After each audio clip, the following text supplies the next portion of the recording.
Hello, everybody. Welcome to our Read Aloud video for today's reading assignment, this week's reading assignment. So follow along with me and we'll get going on this reading assignment. Should be a good one.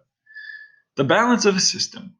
We've been learning about how delicate ecosystems can be and how important every little organism is to the whole system. If damage is done to one organism, it can have a drastic rippling effect on the rest of the ecosystem. But how do we stop this damage from happening? What kinds of ways do we protect these important ecosystems and keep them in balance?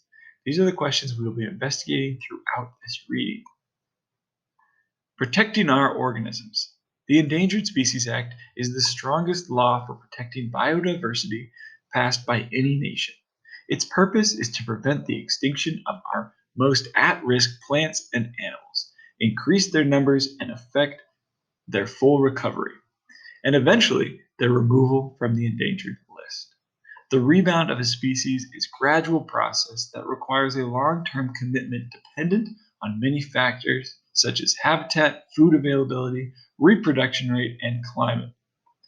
The longer a species remains listed, the more likely it is to be recovering.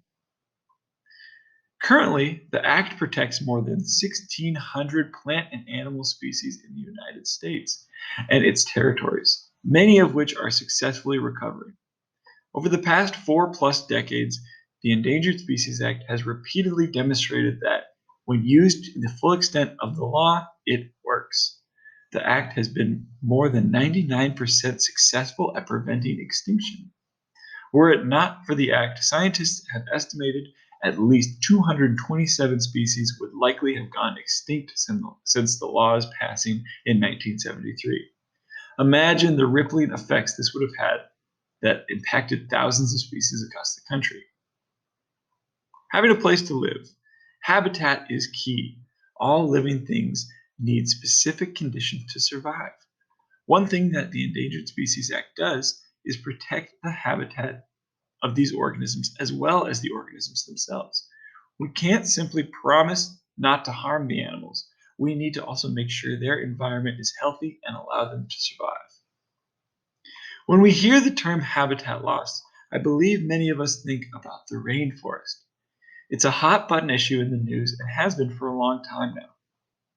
And there is a good reason, as improper logging practices have led to the loss of almost half of the world's rainforests.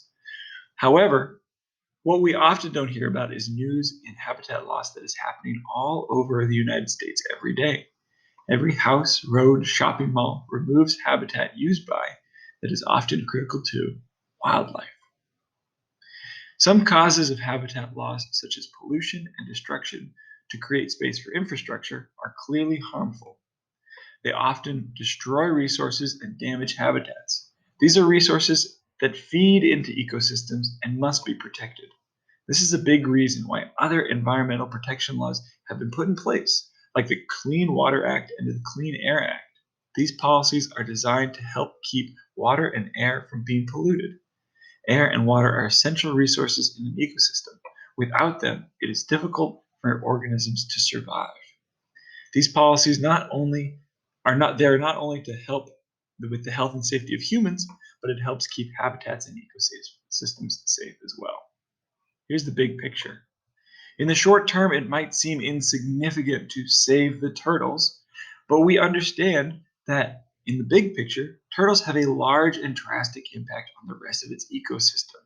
Keeping habitats clean and thriving helps protect organisms of all kinds. Environmental policy is one of the most direct ways in which we can create positive change and protect these hugely important parts of our world.